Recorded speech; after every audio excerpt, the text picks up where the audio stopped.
So hello and welcome to today's webinar, From Rapid Relief to a Sustainable Recovery.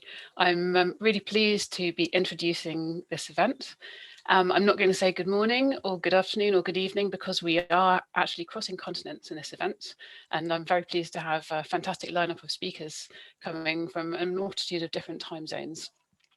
My name's Kate Levick. I'm the Associate Director for Sustainable Finance at E3G.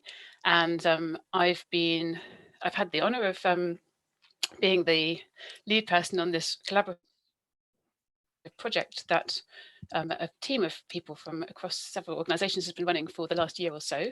It's a collaboration between E3G, SEACAN, the SOAS Centre for Sustainable Finance and the Bennett Institute for Public Policy. And this is our last webinar in the series of this project. So we'll be reflecting on a year of responses to COVID-19 by central banks and financial supervisors. I'll give a very quick introduction to what this project has been about before I pass over to our host today. So the original question we set out to answer was, how can the responses of monetary and financial authorities to the COVID-19 crisis support social and environmental sustainability? And in the context of that question, we have been able to run a number of different webinars over the last year, which have come from a range of different perspectives. We focused on responses in Europe, in the United States and the Americas, and in Asia. And we're very pleased that we have all those perspectives represented today. And if you could just go to the next slide, please. I just wanted to say a massive thanks to the project team, which has worked on this. It's been, a really rewarding collaboration, which is not quite over yet. We will be producing a final project output in due course and hopefully quite soon. I'd also like to say a big thanks to the Inspire Research Network, which has funded this project and been very supportive all along the way. So having made those introductions, I'd like to formally hand over to the chair today, Ulrich Volz, who's been a key figure in this project. He's the director of the Centre for Sustainable Finance at SOAS University of London. Thanks very much, Healy. Thank you so much, Kate. A warm welcome also from my side. It's my great privilege to be your moderator today. And I have now the great honor of introducing our keynote speaker, Mr. Ronadol Numnonda, the Deputy Governor for Financial Institution Stability at the Bank of Thailand. Mr. Ronadol has had a distinguished career at the Bank of Thailand, which he joined back in 1997 as an executive in the Reserve Management Office. And he has since held numerous very senior positions at the Bank of Thailand before being appointed as Deputy Governor in 2018. And the Bank of Thailand has been very active in the area of sustainable finance over recent years, addressing the climate challenge. And so I'm most delighted that Ronadol is with us today to first give us an overview of how the Bank of Thailand responded to the crisis and how it is increasingly taking sustainability considerations on board.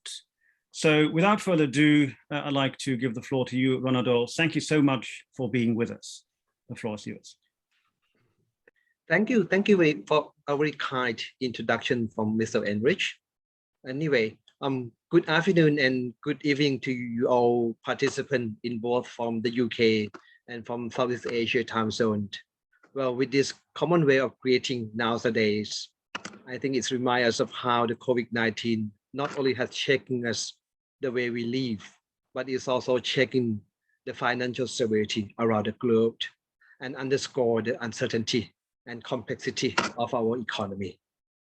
I believe the topic of this virtual event today stands at the heart of us, the central bankers and supervisors.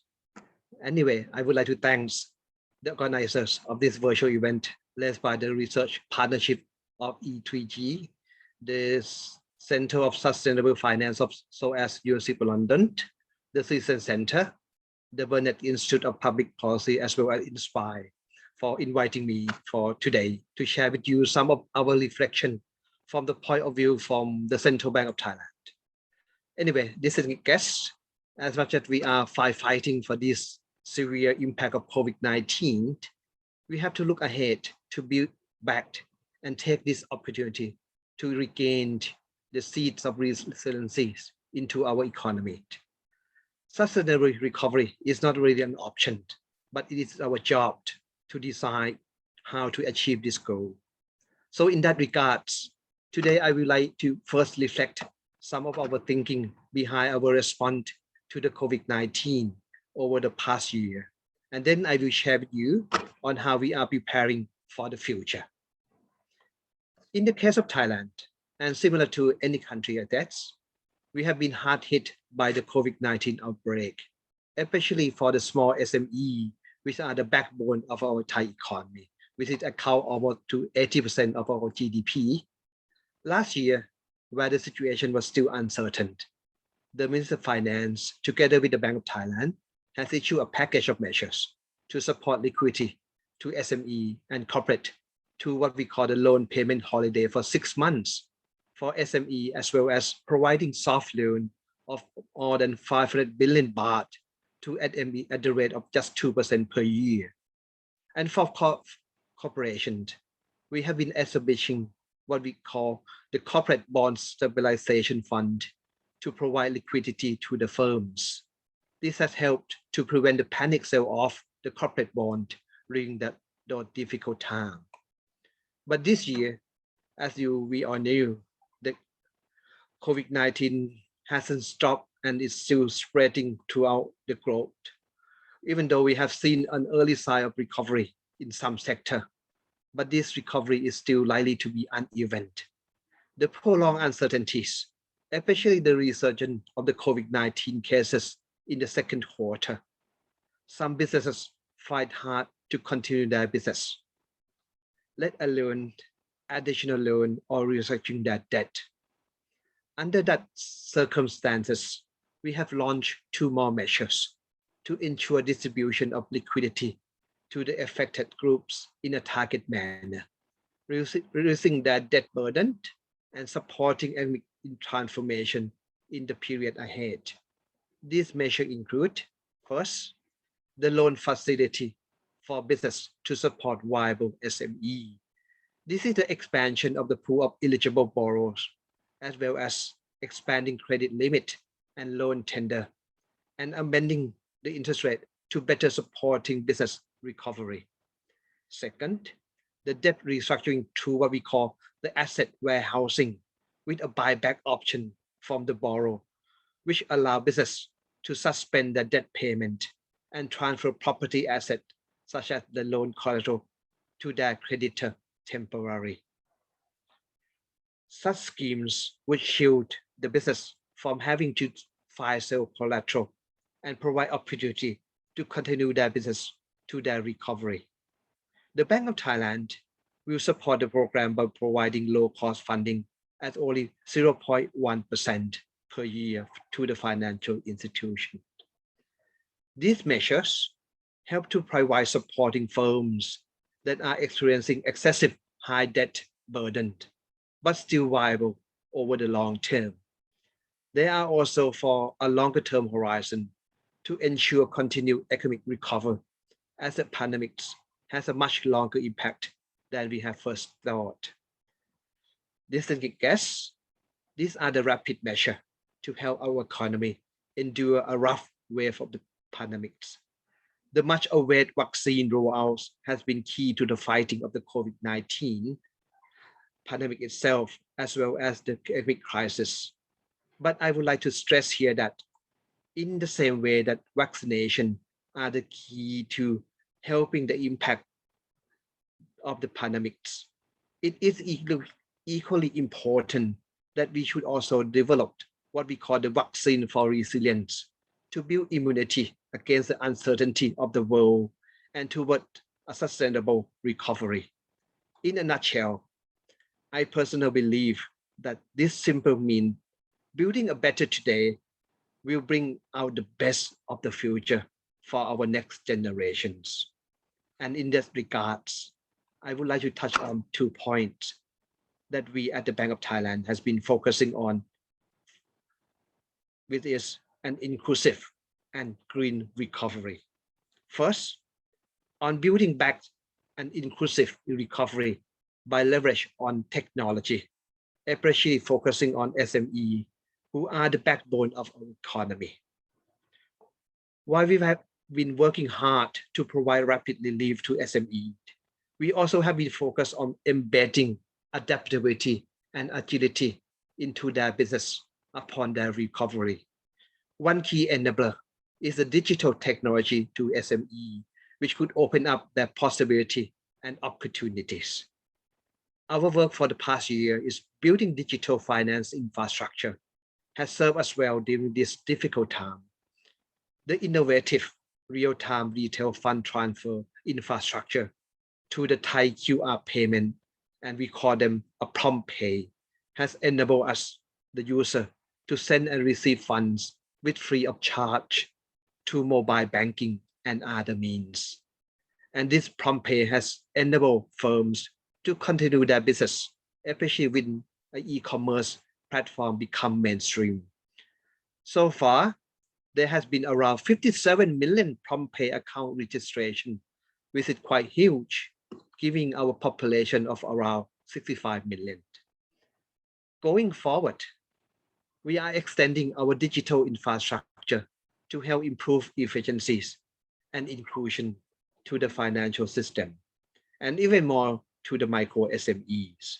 We are building our ecosystem that can be better use data to benefit the customers. We have promoting lending that is based on alternative data. So it could be served people who do not have access to credit using traditional data. Another exciting project that we are launching and driving is building a digital factoring ecosystems with aims to allow for SME to use their invoice for digital, apply for loan, and get access to liquidity more quickly. Indeed, the technology is a powerful tool and crucial key to building back an inclusive recovery. Now, turning to my second point, embracing the green recovery. For a country vulnerable to climate change, such as Thailand, we have been affected by a number of climate-related incidents, which have been result in a massive financial loss and thus threatening the stability of the financial systems. As such, ensuring that the Thai economy is resilient to the climate-related risks and continue to have sustainable growth is now considered a significant role for the Bank of Thailand. And we have been put this as one of the priority in the strategy for next 10 years for the central bank. At May wonder if climate policy change is a mandate of central bank. I will have to say that as a central bank, we have to ensure the stability of the economy. And that is where the climate change policy has come to play. In that regard, financial sector has a key role in building these resiliencies. First, the financial institutions themselves need to be resilient and need to achieve that they have to access and manage this climate-related risk, mitigating the impact of their lending portfolio. Second, since financial sector play a crucial role in resource allocation, there could be a key mobilizing funds to sectors that are conducive to green recovery. Therefore, these have been our two overarching objectives. First, the mitigation of the climate-related risk on the financial system. Second, we are to promoting the sustainable finance product and services. In doing so, we have been actively engaged and encourage the financial institution to conduct business responsibly, internalizing the environment, social, and government, what we call ESG, into their considerations. The Bank of Thailand has recognized that the financial institutions are at a various stage of climate-related developments. So as a Bank of Thailand, we started off as a facilitator, opting for an industry-led approach to allow for flexibility toward the standardizations. We have focused on increasing awareness in the financial sector. We also have collaborating closely with other financial regulators to set aligned policy direction. At the moment of kick-ins, we are now in the roles of what we call accelerator, creating a conducive ecosystem for financial institutions to comprehensively internalizing the climate change risk into their decision-making. The key is that they are develop their standards and data available to access climate-related opportunity and risk. So we are in current development of standardized tools and templates, such as financial disclosures, taxonomy, the climate scenario analysis, as well as stress testing that can be used across the industries. Standardization is not only crucial at the national level, but also at the regional and international level. Given the significant amount of cross-border trade and financial flows, as well as the interconnected supply chain, we have joined hands in hand with our ASEAN community to create what we call the Asian Taxonomy, to serve as an overarching guide and a common language for the ASEAN economies. This is to ensure alignment of standards across the region, make it easier and more practical for both investor and business, as well as financial institutions to adopt sustainable finance. Now, while hard rule setting is currently not our priorities, going forward as the financial industry become more ready and better equipped, I believe we could step more into that territory of design regulatory and supervisory framework for the climate change and sustainability. So these are the key areas of our work for building sustainability in financial sector, focusing on both the strategy sides as well as on development sides on the financial system. Distinguished guests, we acknowledge that the road ahead is not easy. People awareness is a sustainability issue, especially during the pandemics. Capacity development to handle new areas of sustainability knowledge and broader cooperations among key stakeholders, be it the financial sector, the business, the policymaker, as well as the academia, are keys to the successful path to the sustainable recovery. In this regard, we truly appreciate the work from all the stakeholders, especially from the INSPIRE, as a research network to support us, the central banks and supervisors, in managing a transition to a sustainable recovery. Today's events serve as one of our important initiatives, bringing people together from both the public and the private sector to exchange views and plan for a better future. I totally wish you all a fruitful discussion in this virtual event today. But anyway, thank you very much for your kind attention. So I pass back to you. Thank you so much, Ronadol, for this excellent keynote speech. I think it's very impressive how you've very comprehensively set the scene, how you've told us what the Bank of Thailand has been doing already. But I admit to you, there's still a lot more to do. This is just you know. That would have been indeed my second part of the response. Of course, there is so much more to do, and that's also a question I want to pose to you. I mean, you've highlighted a number of really important initiatives. For example, you've highlighted your efforts to build the digital infrastructure that should also in particular support SME development. And there are important synergies to be gained also with respect to sustainable digital finance. You've highlighted in general the need to build more resilience, not only into the financial system, but also the role of the financial system in helping the economy at large to strengthen resilience. And I very much liked how you described the role of central banks as accelerators for aligning the financial system with sustainability. And I think that is really important to have senior central bankers to emphasize this role, because, as you know, it's not that long ago that relatively few central bankers were keen on discussing sustainability issues, and you've made very clear how core that really is for your mission.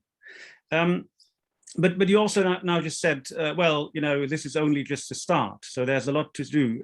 If you can highlight some priorities that you want to push forward now, and also where do you see some key bottlenecks? What are the main issues, challenges holding the Bank of Thailand back in kind of accelerating this mission?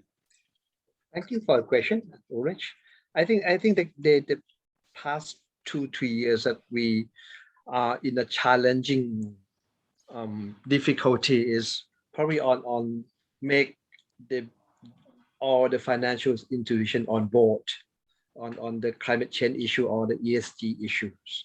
I think they're not realizing that this is something very near to us in terms of the risk. I mean, is something that they are thinking that is beyond their control. I think they're thinking that this is not something they have to deal with. But one we have been talking to them that the climate change, the ESG issue is something related to financial risk. I think this is something they are now on board and try to somehow having tone from the top. I think is the key measures.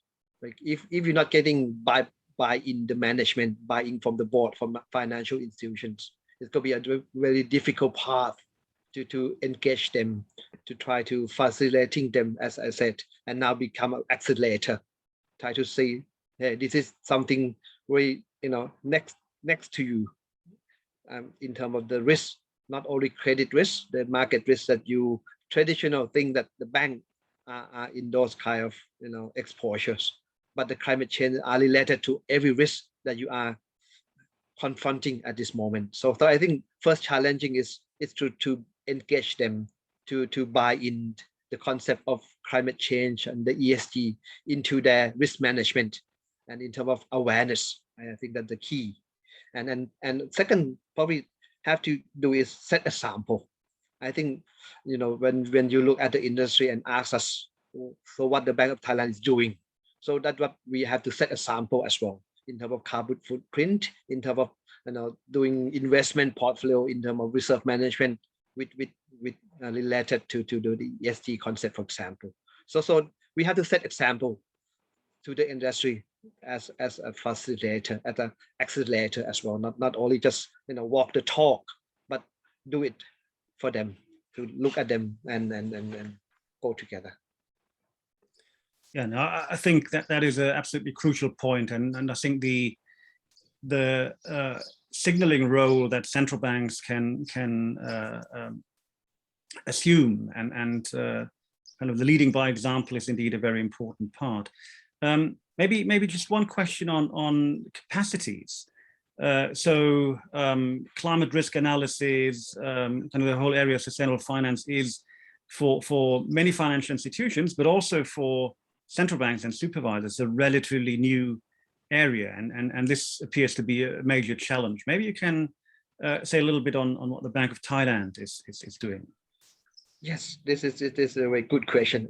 I think for everyone, especially for the emerging countries, I think the issue of the climate change or the ESG related issue are quite new to us compared to developing countries. Building capacity is not an easy one, I admit to you, but to make a commitment to this issue, we decided to set up a unit, 100% full time or full staff dedicated for this climate change related risk, and hopefully with the capacity built up and with the network that we getting from you and from everyone that have been far ahead of us, learning from them got to be something that we can, adapt it to our country. So capacity building for the Bank of Thailand is challenging, but capacity for the Thai financial industry is another challenging as well. So yes, but dedication, commitment, I think is a key, and then set a sample as set up a unit fully dedicated at the Bank of Thailand is as one of the sample that we are committed to this issue. And as I said, we have used this set up as one of the strategy of the 6th strategy at the Bank of Thailand to drive in the next few years. So this is something that we are building the capacity, building the awareness to industry as well. It's great to hear this commitment to leadership in building the capacities to address climate challenges. And if I may add, I've had the pleasure of interchanging with your climate team, and I think you have built something really good there. And but sadly, I mean, with the COVID-19 in the past 2 years has delayed some of our progress a little bit, because the focus is, as I said in my first part of the speech, is focused on the short-term relief of people who have been affected by the COVID-19. If not of the COVID-19, I think we can make a little more progress. But anyway, as I said, we have to commit to this, and then it's got to answer for our sustainability for a long term. But yes, right. But all the more important that we now look ahead and really make sure that we use the time in the best possible manner to really advance this agenda. And this is now a perfect segue to the panel discussion. And I'd like to invite all the panelists to switch on their camera so that we have everyone visible. And I would like to very much, well, before I do that, I would just like to again thank you, Ronadol, for this excellent keynote speech and for being with us. And I think you can stay with us a little bit longer, but you'll have to drop out at some point. So thank you so much. And thank you, Ulrich. Thank you. Much appreciated. And now I'd like to invite our different panelists to make some brief intro statements. And I'd first like to invite Mangal Goswami, who's the Executive Director of the SEACAN Center, which is the Southeast Asian Central Bank Research and Training Center in Kuala Lumpur. And Mangal and his team actually also have been starting to engage in capacity building on climate change, and as I happen to be involved in that as well, next week with the Bank of Thailand together. But Mangal, may I ask you to give us your take on the responses of central bank supervisors through the crisis to date, and also the challenges ahead. Great to have you, Mangal. Thank you. Sure. Thank you, Ulrich, and thank you to SOAS and E3G and the Bennett Institute, along with the Inspire Network. I think there's a lot of good work going on together in collaboration with the SEACAN Center, and also my colleague Aziz Durrani, who has been part of this team.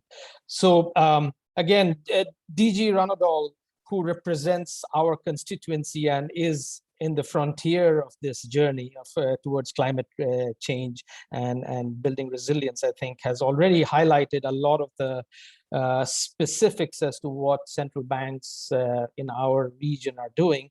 But let me start with, I'll give you some, I'll be very brief on some of the key areas. So let me start with the counterfactual. If this massive counter-cyclical policy, financial, fiscal, and monetary were not undertaken, we clearly would probably be in a global depression and not just a deep recession. The whatever it takes has been very effective. However, the big question looms, and it's lurking in the horizon, is about sustainability as the tide of policy support is withdrawn. We are already seeing in our region, in the emerging markets and developing Asia, many rating agencies as well as the financial analysts are already revising their forecasts of impairments in the financial assets going forward. And this does not bode well for the real economy, because, as you know, credit is the lifeblood of the economy. And if their banks start to move on being more cautious in lending because of potential impairments, then the real economy will be impacted. Of course, regulatory forbearance also, on top of policy support, this whole thing may be masking some of the underlying vulnerabilities, and therefore this is something that can impair our growth going forward. That said, sustainability question is not just about growth. It's not just about debt dynamics. It's not just about financial system. It's a holistic concept, and it actually also brings in this whole lesson from this pandemic that we need to build and realign public policy frameworks to build more resilience to systemic hazards like the climate risk that is impending.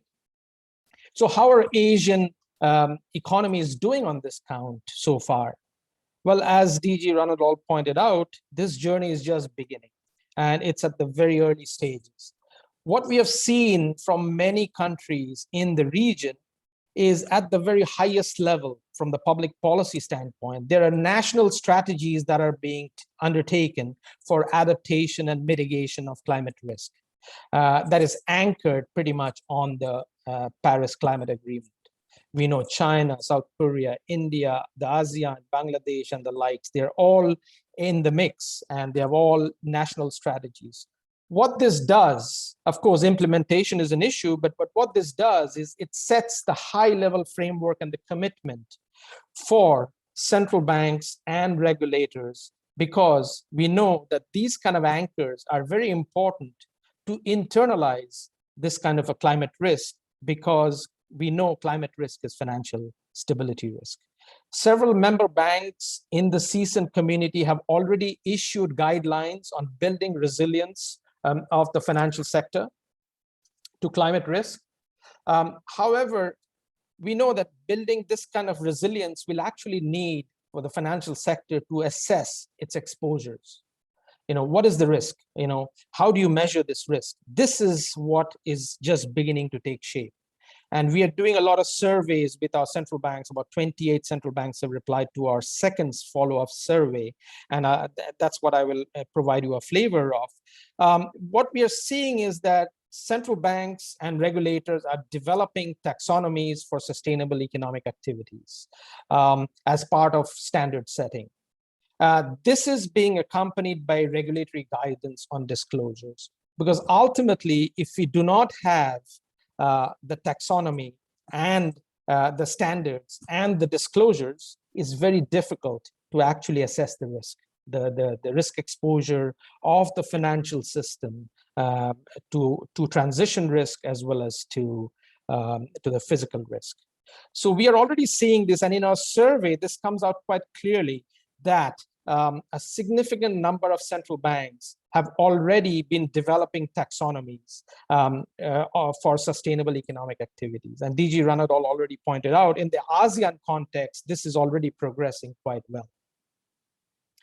What we are also seeing is that, the next steps. In order to assess this risk, you need the analytical framework. The analytical framework, of course, one of the key ones is the stress test.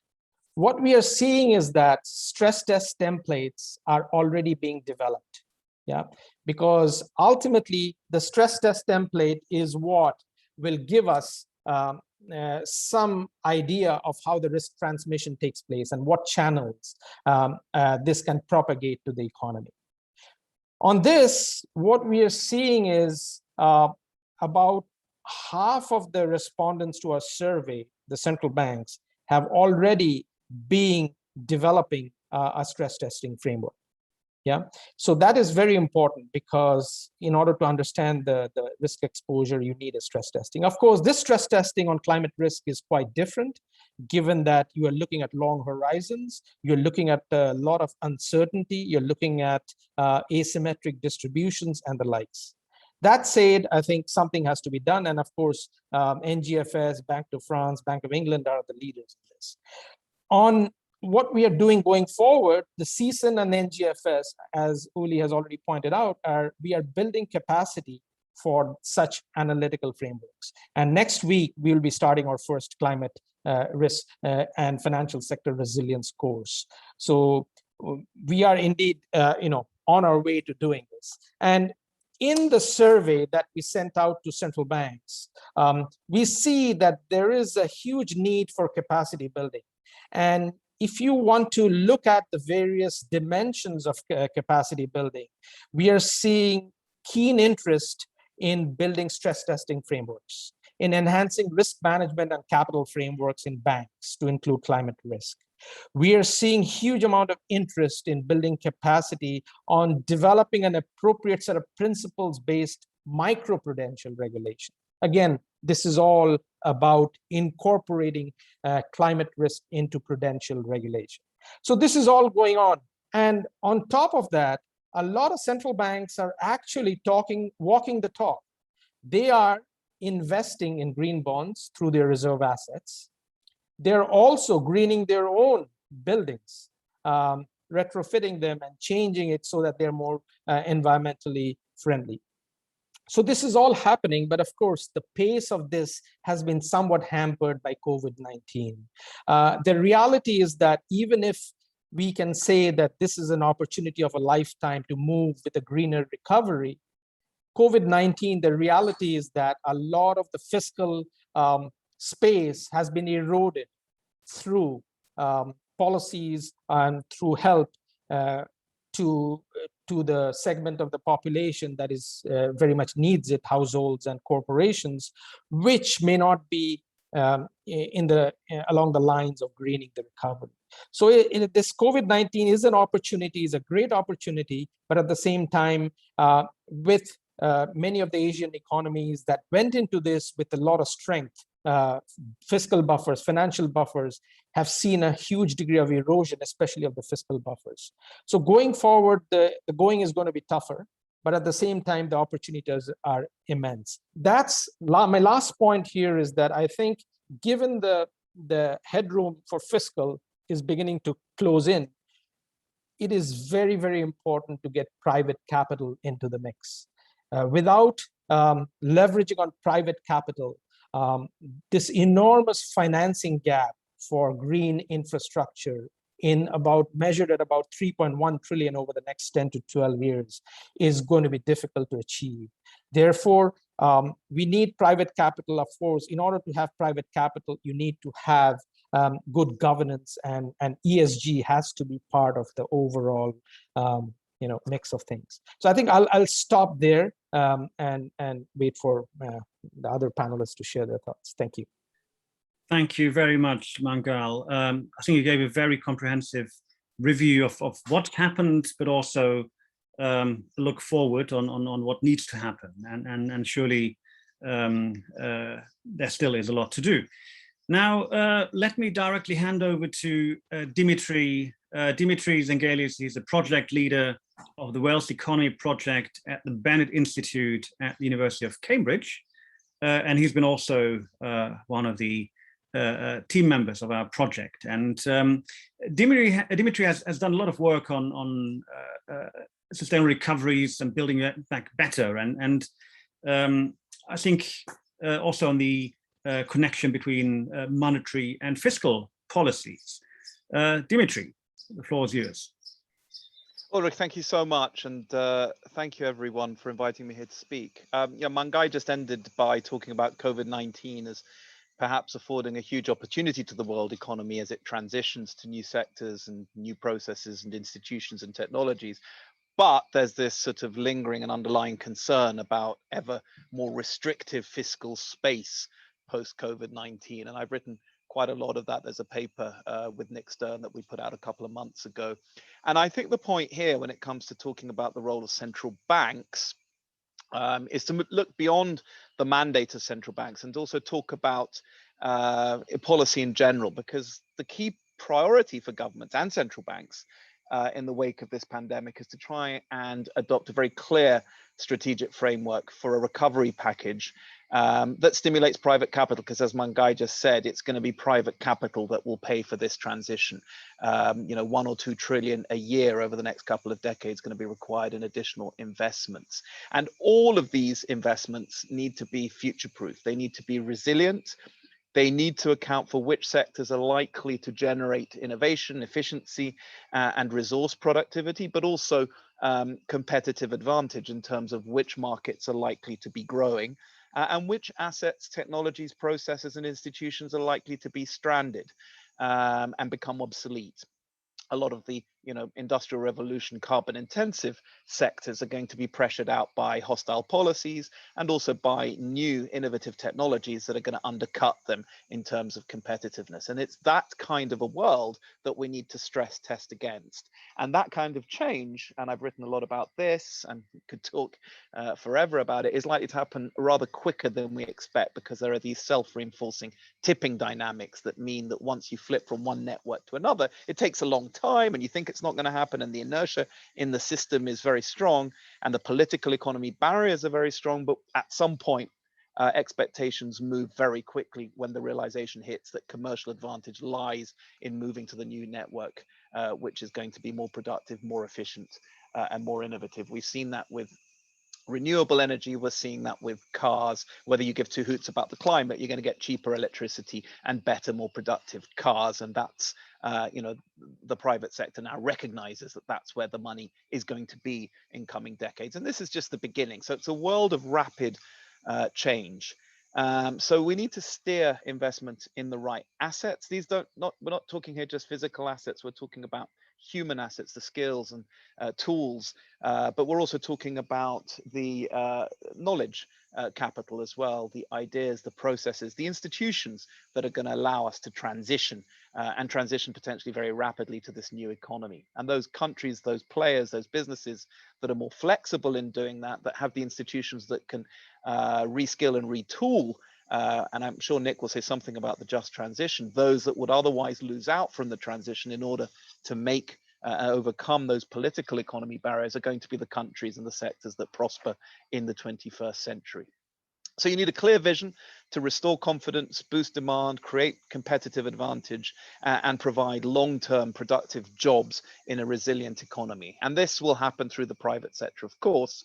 But the important thing is, at a time when everybody focuses on sovereign debt, there's a lot of private debt out there as well. For many companies, high leverage on the back of cheap credit, fostered deliberately by loose monetary policy over the past decade, has meant activities such as share buybacks and large dividends funded by over-indebtedness, not helped by the sort of moral hazard of the great financial crash bailouts in 2008. And so as a result, according to the IIF, the ratio of global debt to GDP reached an all-time high in 2019, and more than 2/3 of that debt is not public, it's private. So, this issue of debt leverage is really, really important, especially as interest rates rise. And let's not forget, we need interest rates to rise if we're to get out of secular stagnation and restore economy to its long-term productive productivity growth, which requires positive real returns and positive equilibrium real interest rates.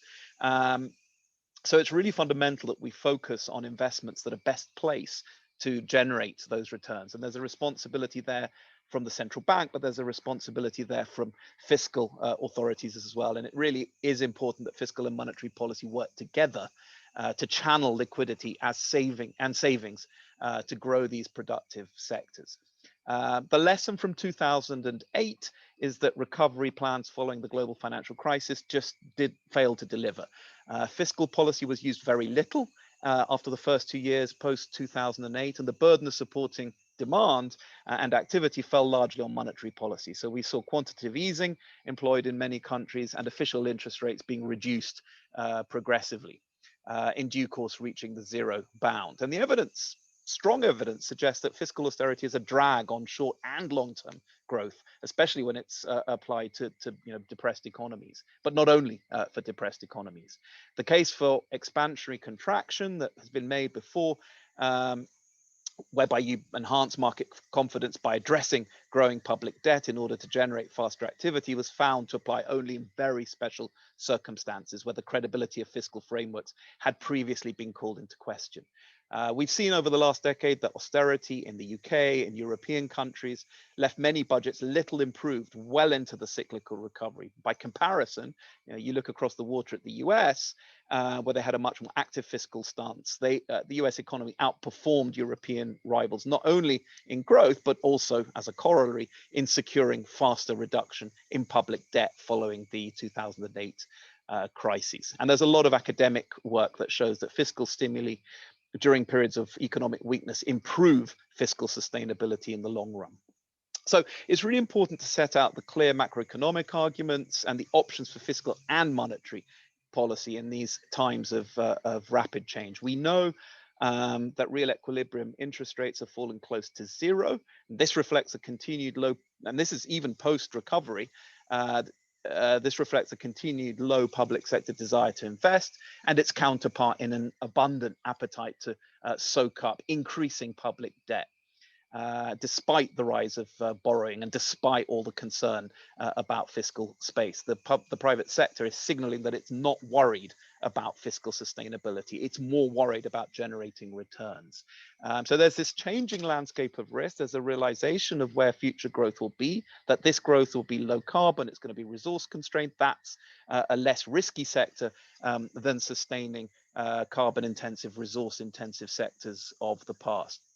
So the question becomes which technologies, which behaviors, which firms are likely to be obsolete in the 21st century, and which sectors and which sovereigns are exposed, and which sectors, on the other hand, are likely to be the most resilient and future-proofed. And in that sense, as I say, central governments and central banks and governments need to act in the same way by credibly leading that kind of change and going with the grain of the change in the landscape of risk. And quantitative easing, by the way, has been a problem. I wrote a paper on this almost a decade ago with some colleagues of mine, pointing out that, of course, the need to invest in liquid, large cap, highly rated stock and corporate debt means that you, by necessity, focus on the backward-looking old economy, and that some account needs to be taken to level the playing field when it comes to quantitative easing. This is not a question of reducing risk for green technologies. It's about equalizing the risk and not actually disproportionately sanctioning green technologies. And Mr. Numnonda ended by saying that central banks need to be accelerators of a transition. I think that's really important. As Mangal pointed out, we need taxonomies for sustainable activities. We need standards. We need supervision and regulation.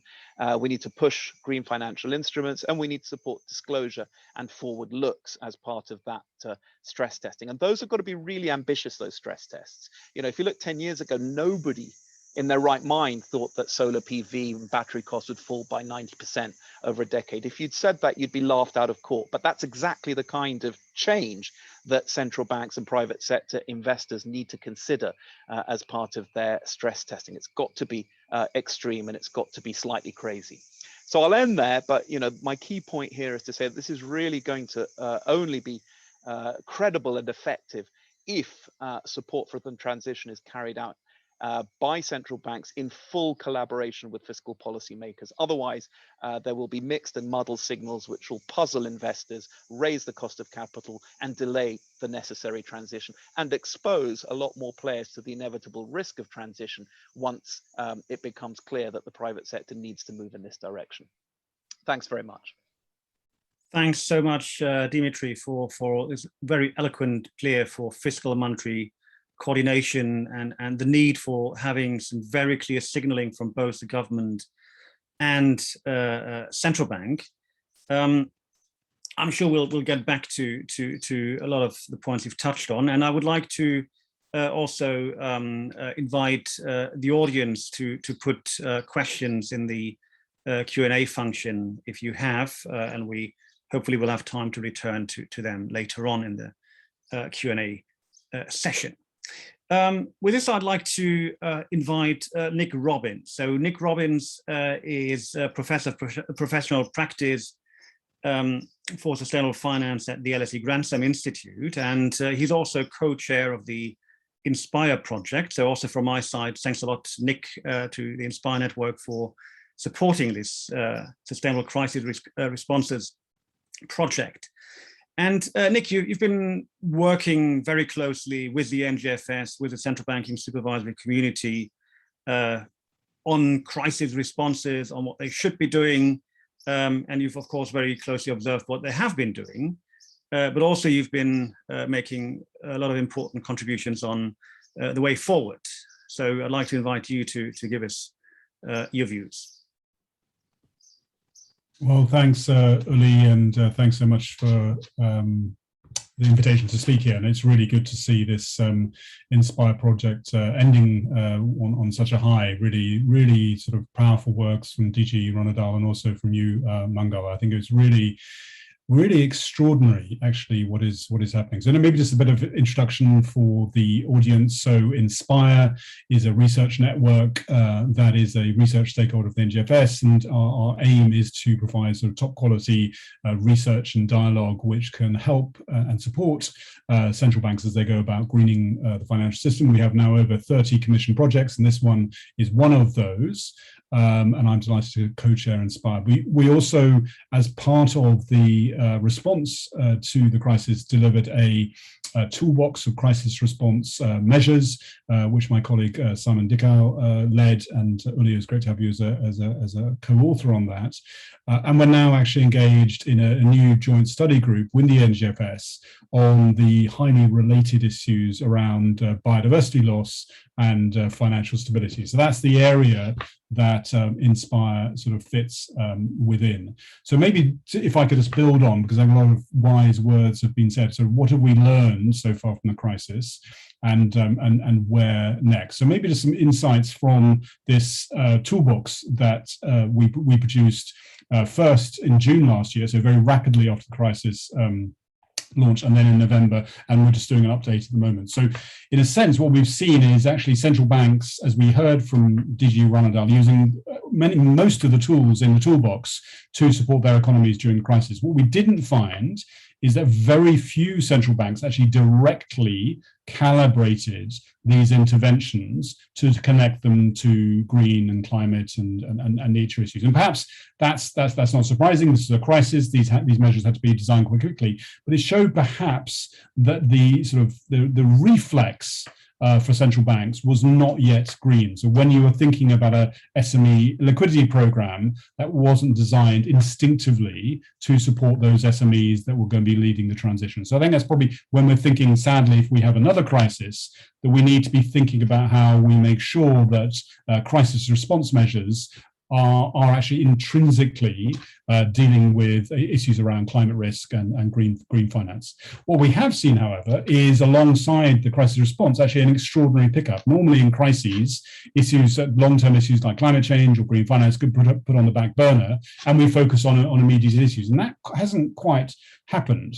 And we've also really learned the value of resilience, which has come up already. COVID is a zoonotic disease. It comes from animals into humans, and it's highly likely that biodiversity loss, disruption of nature, exacerbated by climate change, has been one of the triggers for this. So again, I think many of us have been thinking about actually the scale and the impact of climate and nature crises, but COVID has really highlighted that these crises, if we don't take care of them, that they can be systemic and really catastrophic in terms of loss of life, human harm, unemployment, and impacts on economies at a scale which is probably far beyond what we'd be thinking. So I think this question of resilience, and therefore the seeds of how nature disruption and climate change feeds into that, has been very important.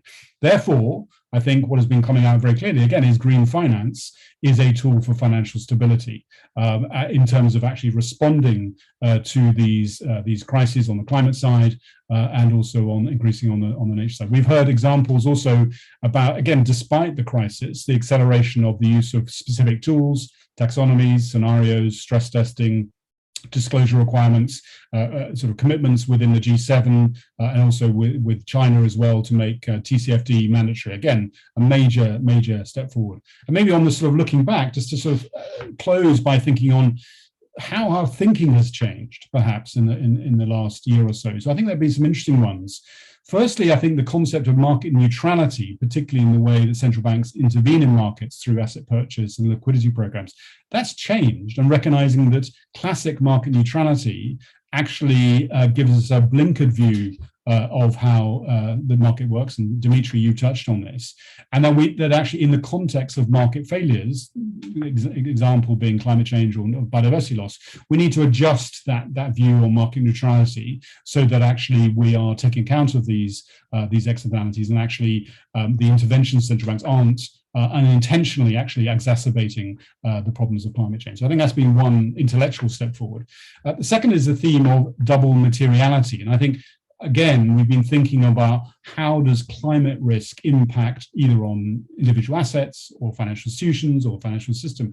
Now we're recognizing that the financial system itself, banks or investors themselves create impact, some of it negative, themselves create climate risk. And particularly as a system operator, central banks, the double materiality frame, I think is particularly apposite and particularly appropriate for how central banks think about this, both about the risks coming into the financial system, but also the risks that the financial system is putting on the real economy, and therefore the stability implications of that. And finally, I think maybe we've also learned that green issues, climate change issues, nature issues are not separated from the real economy and are not separated by issues of inclusive growth and inequality. Clearly, many issues have been revealed of inequality during the crisis and exacerbated. So I think, again, joining together the green finance and the inclusive finance agenda, which surely you've been doing so well, I think is now sort of seen to be increasingly important. So that's what we've learned. Where do we go next? Well, I mean, maybe in the short term, we have two big milestones for global policy this year. In the second half, we have COP26 on the climate side, and we have COP15 in Kunming a month earlier in October on the biodiversity side.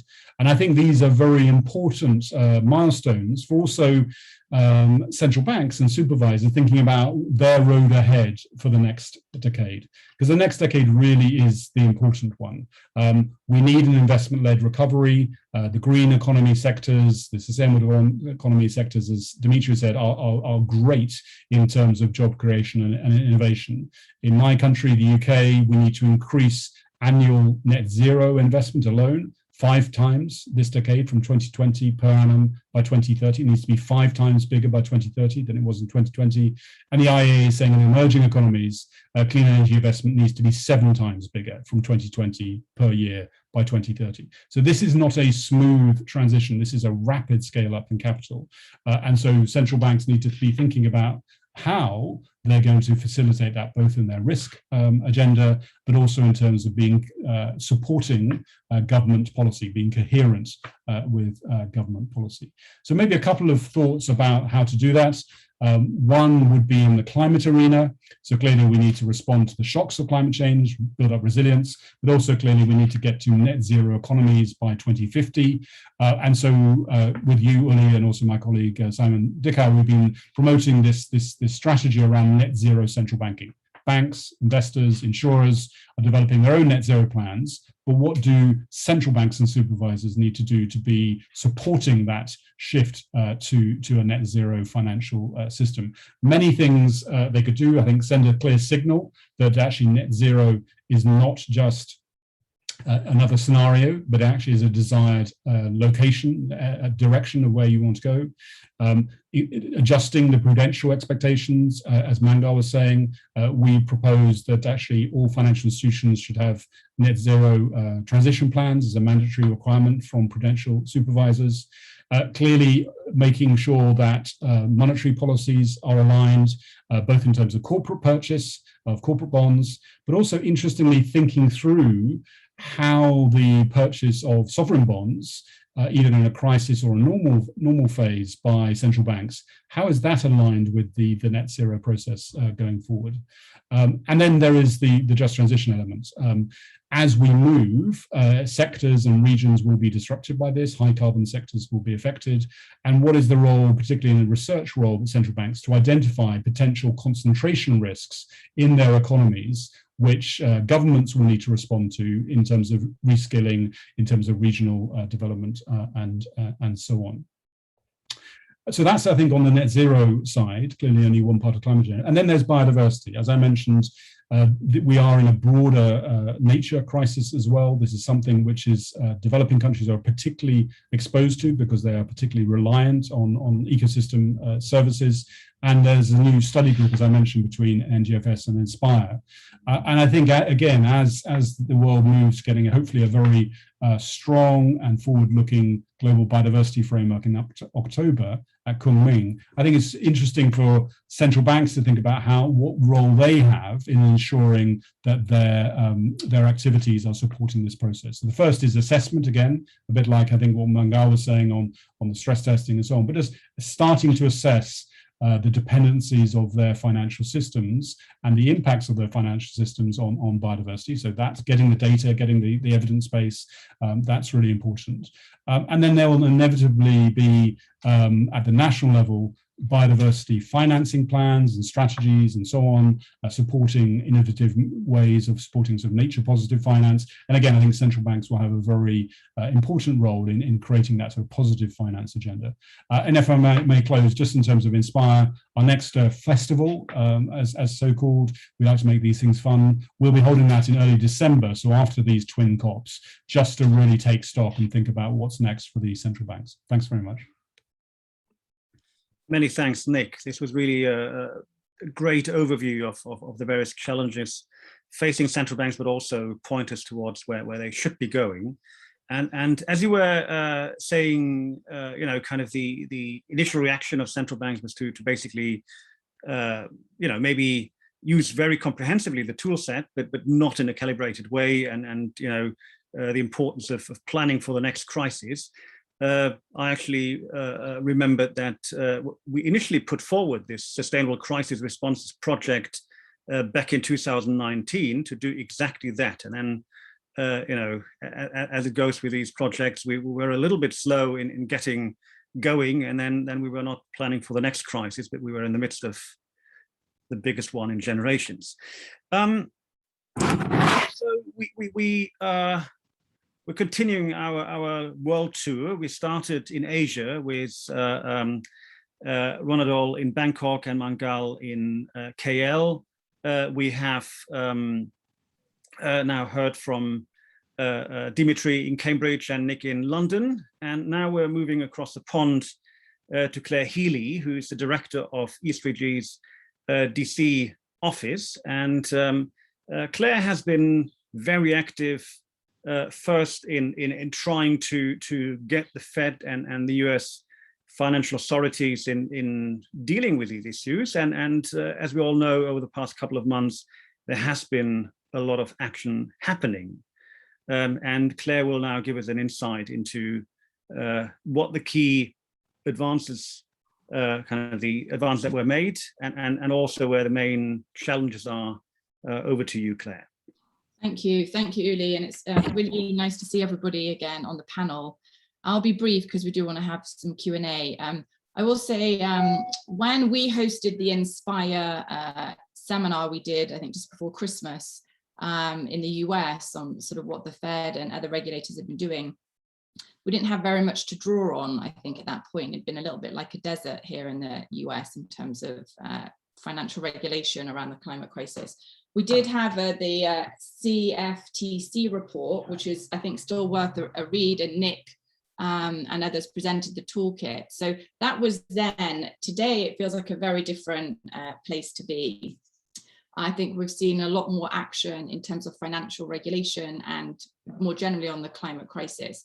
But to the point about the recovery and how we align recovery responses with the climate action agenda, I think I'd say just a couple of contextual remarks and then sort of what we are thinking about doing here and how we go forward from here.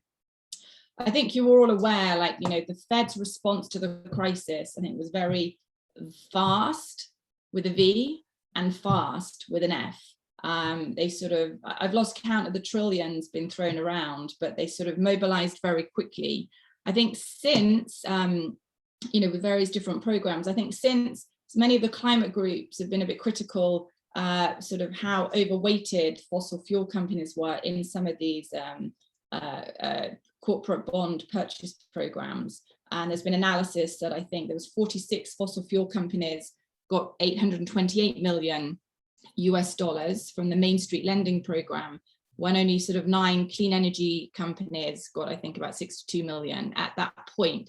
And I do recall that many of the oil and gas companies lobbying hard to change the rules of those lending programs so they would get access. But in the Fed's defense, like, that was in a very crisis fighting moment. So I think they took the market, you know, as was. But we haven't seen very much, I think, from the Fed in terms of aligning the COVID recovery responses with climate action. I think there is a long way to go on that front, and a lot of learning to be done. I will say we've seen a lot more, there's a lot more good news in terms of integrating climate into their core operations.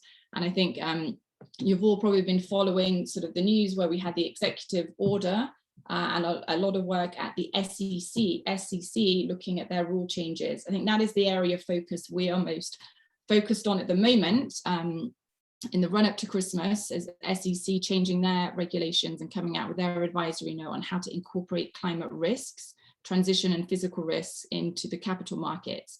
I think that's our big push between now and Christmas. In terms of the Fed, I think we've seen a lot better alignment between the Fed and the administration. It feels a lot like before the Biden administration and afterwards. Although the Fed is still very wary of keeping their independence, especially after 4 years of being, I think, in the spotlight under the Trump administration.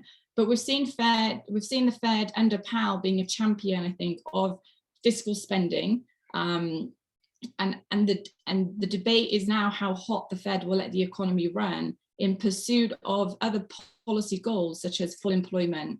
And they've even weighed in to the discourse on racial and gender-based inequality. So I think, you know, this is not normal times for the Fed. This is not their normal approach. It's the first time they've done such a massive corporate bond purchase program. So I think in terms of when we take stock of the situation and look back on how we now start integrating climate, I think sort of the table has been set, and it's what we do from here. And in terms of looking forward, I would say like 3 things in particular with the Fed and the other regulators. It's the alphabet soup here. So, you know, with the Federal Supervisory Oversight Committee has 12 entities, including the Treasury and obviously SEC and the Fed.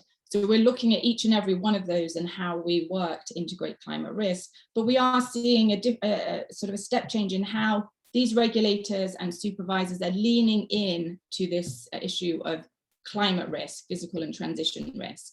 And so there's a lot of work and a lot more of an assertive agenda. We're seeing more personnel changes in each of these institutions where we're having climate hubs, such as the new climate hub led by Kevin Steerer at the Fed, same thing at the SEC. So we're seeing that more sort of hardwired into these institutions, and we're hoping that will come out in sort of more robust rules and regulations. So we're seeing a leaning into, and obviously we're seeing that at the Treasury with Yellen and the team there.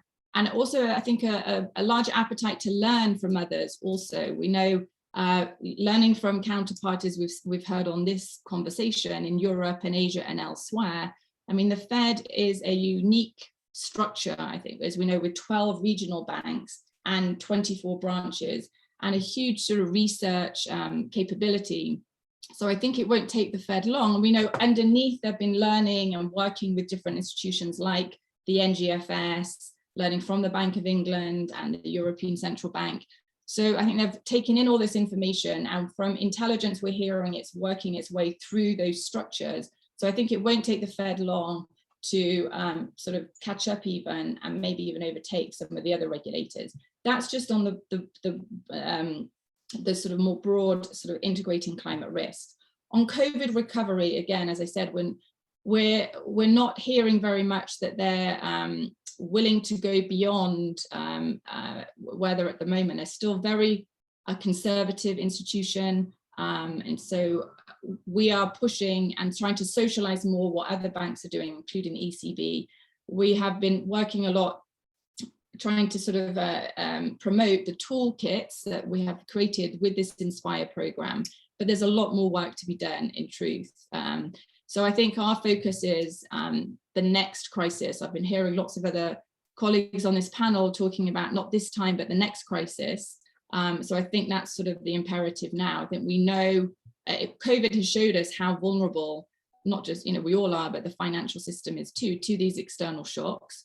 I think there's better alignment with the financial regulators and supervisors, with the administration, and a lot of the rule changes and a lot of the direction comes from Congress and from the Treasury. So we see sort of more appetite there to sort of hardwire this into the system. And we're promoting, it's still lots of work to do here in terms of pricing risk. We're still a long way from sending the right price signals to the market. In terms of disclosure, it's a lot of disagreement when we get into the detail of what's disclosed by whom and when. And also, we don't have a very good taxonomy here. There's a lot of good rhetoric about green bonds, ESG, sustainable funds, but what that exactly means is as yet unclear. So it's a very ripe and fruitful agenda, I think, across the whole of government to do this. But in terms of the regulators, we're pushing very much that they lead by example.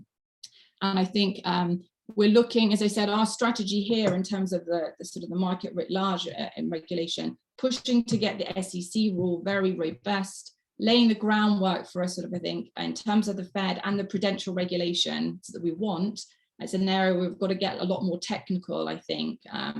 And maybe next year, there may be some personnel, Powell and Qualls are both up for reappointment. So I think then, while they've been champions, I think, of fiscal expansion, they're still, I wouldn't call climate champions. So I think a lot of work to be done, not just now over the next few months, but over the next few years. And I think we'll be drawing a lot on the toolbox and the other outputs that this Inspire network has created.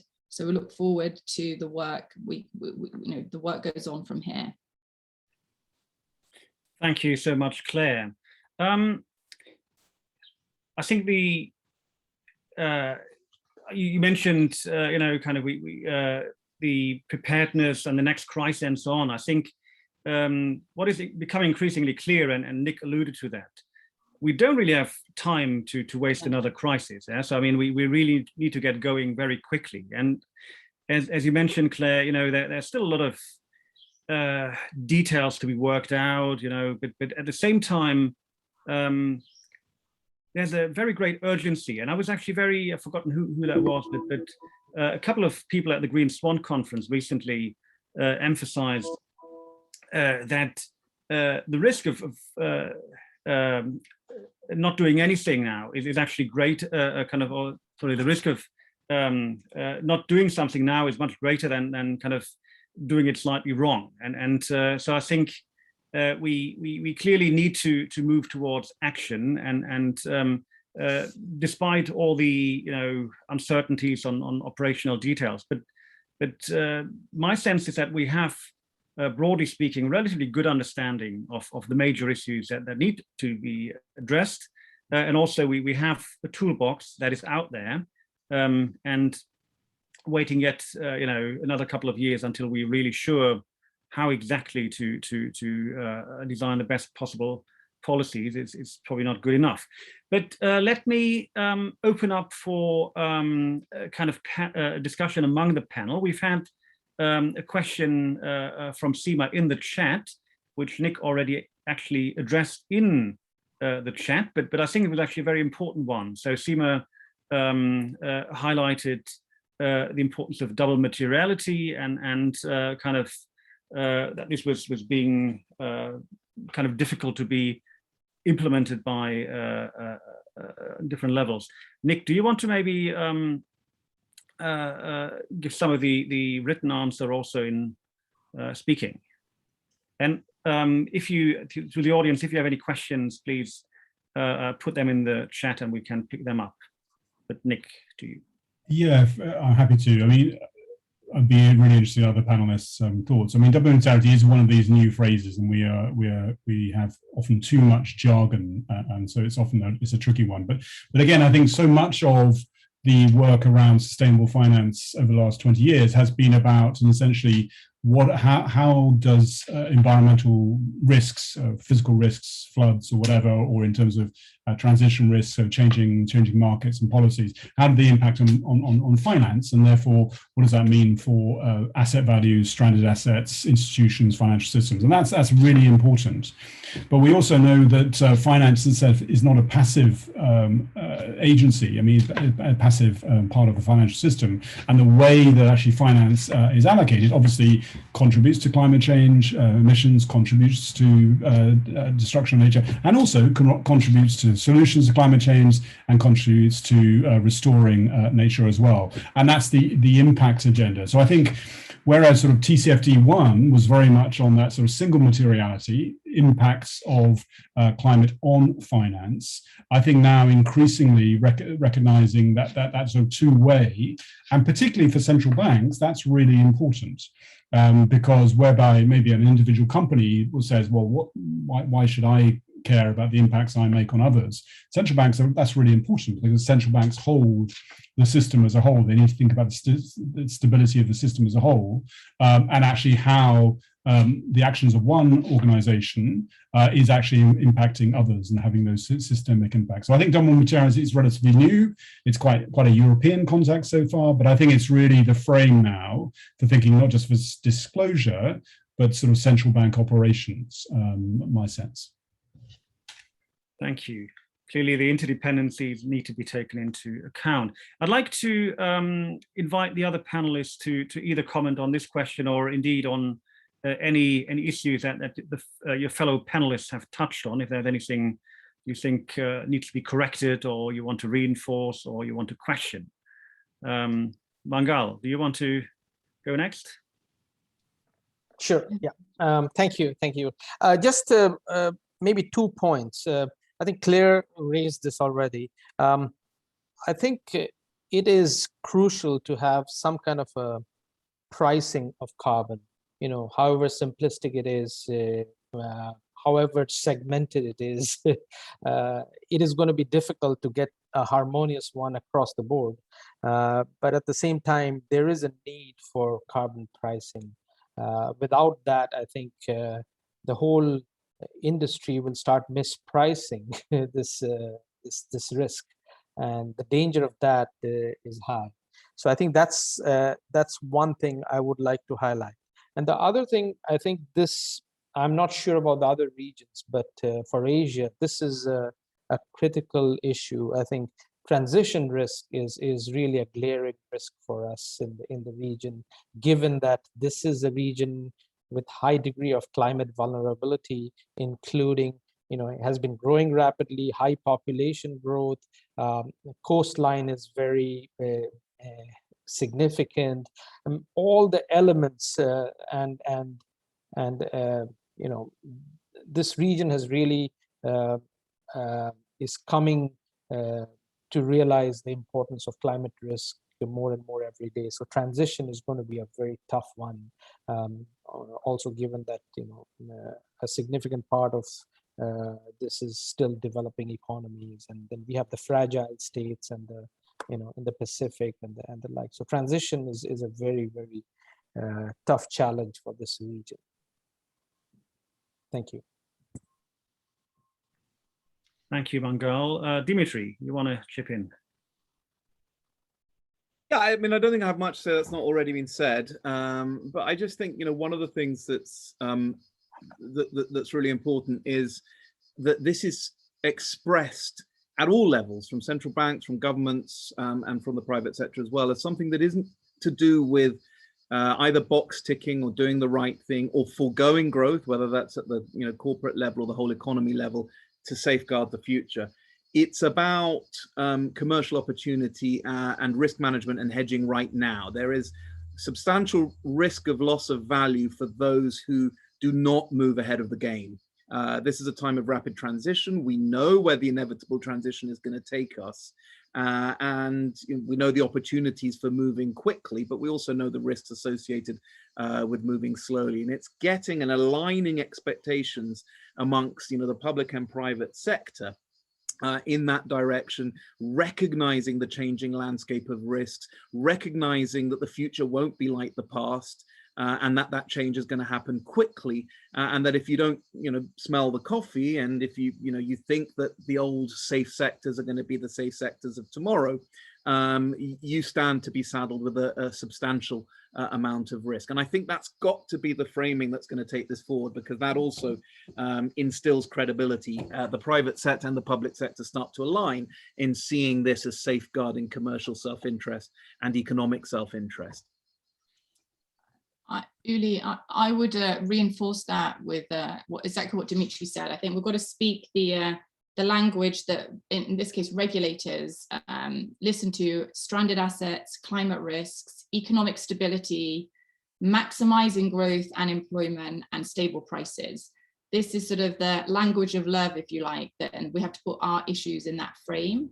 And the other point I'd say, it is a very, at E3G, we always take a systemic approach, right? So regulators are regulating institutions that make their allocation decisions based on other cues. So, we're trying to sort of get this virtuous circle, this feedback loop. So I think in terms of like double materiality in the taxonomies that we use, I've just sort of broke my own rule. I sort of have a rule: we don't use the word taxonomy here in Washington, DC, right? If we just call it something else, like classification systems, Americans have less of an allergic reaction.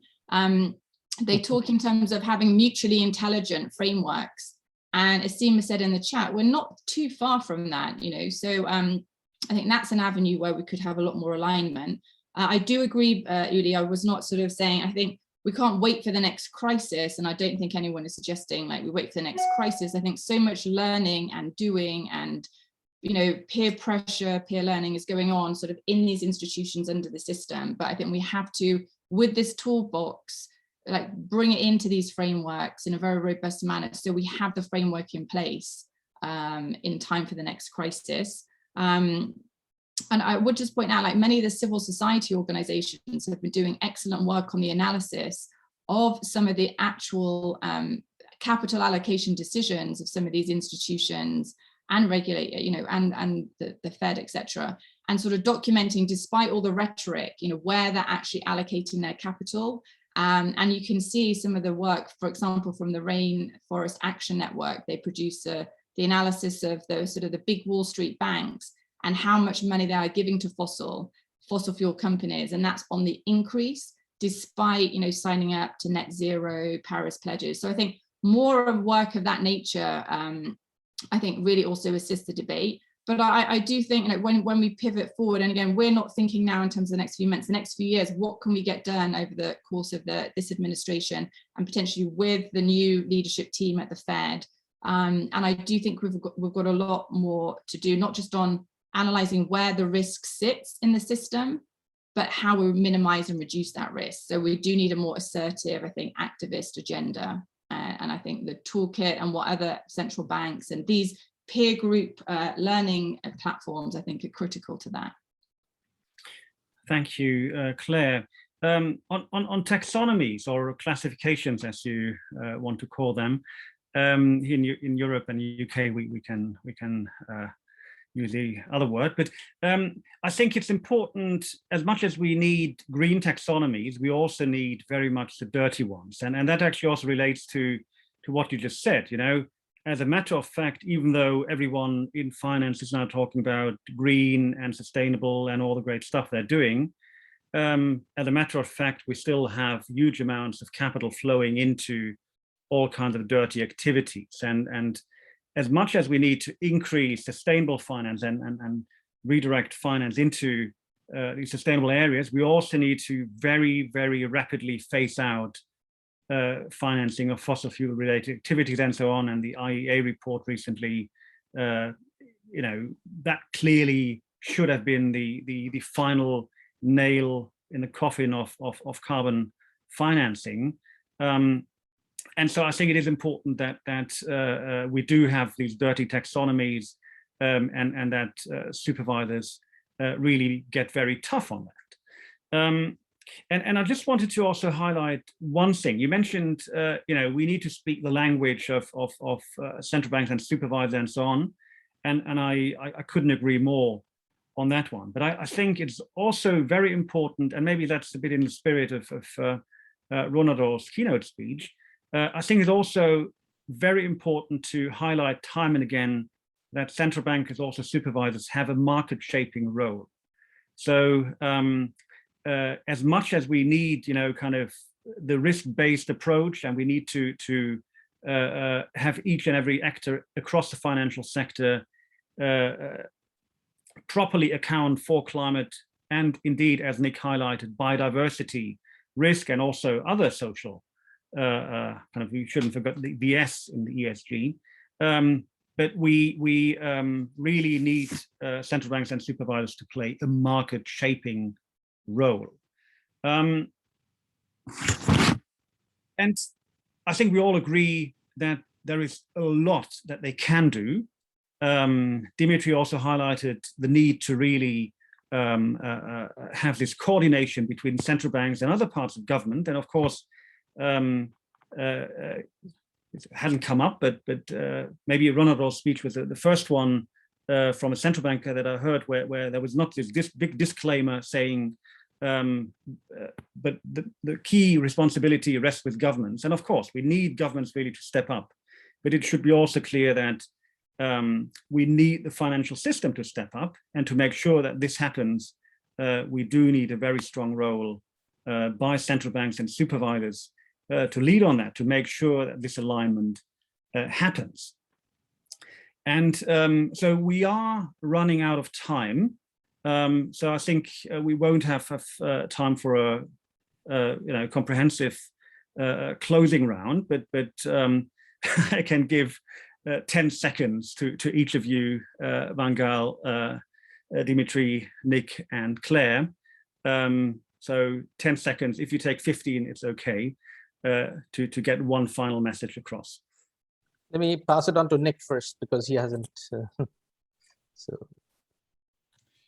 I think keep going. I mean, it's extraordinary. I mean, I think stamina and resilience, and recognizing that the next decade is the most important.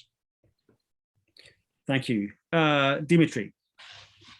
Yeah, just one thing that hasn't come up that I thought worth mentioning is people often ask, is green going to be the next speculative bubble? To which the answer is almost certainly yes. There's never been a global technological systemic revolution without a speculative bubble. But if you take the view that this change is happening and it's inevitable, there's still a huge long-term buy opportunity from investing in clean sectors relative to investing in the sectors of the past. Maybe I can follow here, because my point is exactly on this.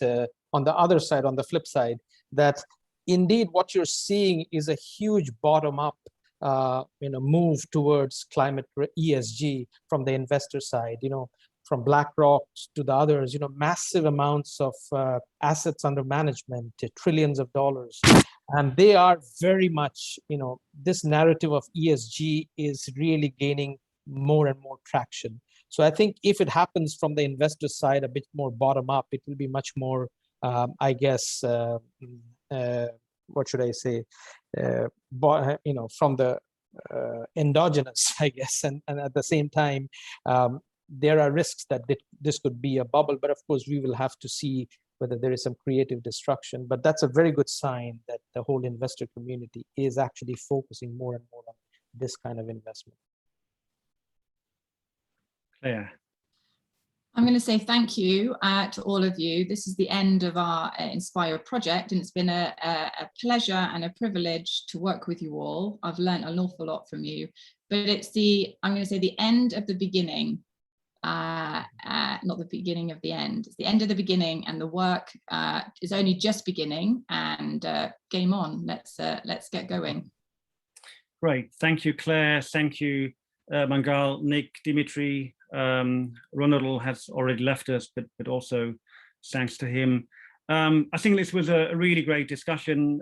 We've had a lot of very good points from all of you, and certainly this is the end of this particular project, but it's not the end of the discussion. And as Nick says, we need to keep on going to really push this agenda further. And I personally am very upbeat. When I participated in the Green Swan conference a few weeks ago with some of you on this panel, I must say, I found it pretty amazing how the tone has changed, how messages that we've been trying to push for many years are now so firmly entrenched, and not just some, other scholars or so, but really some of the most important people in finance, heading the most important central banks of the world, really have changed tone. And so this makes me quite upbeat. And of course, as Mangal says, there's also a lot of change in the financial sector, but we do need to make sure that this change is really going in the right direction. We also do have all sorts of problems with greenwashing and what have you, and we need to make sure that we're not just talking, but that we're moving really in the right direction. So thank you all very much, and looking forward to continue with working with all of you on this important topic, and have a great weekend. Thank you. Bye-bye. Thank you. Thank you, everyone. Thank you. Bye. Bye-bye.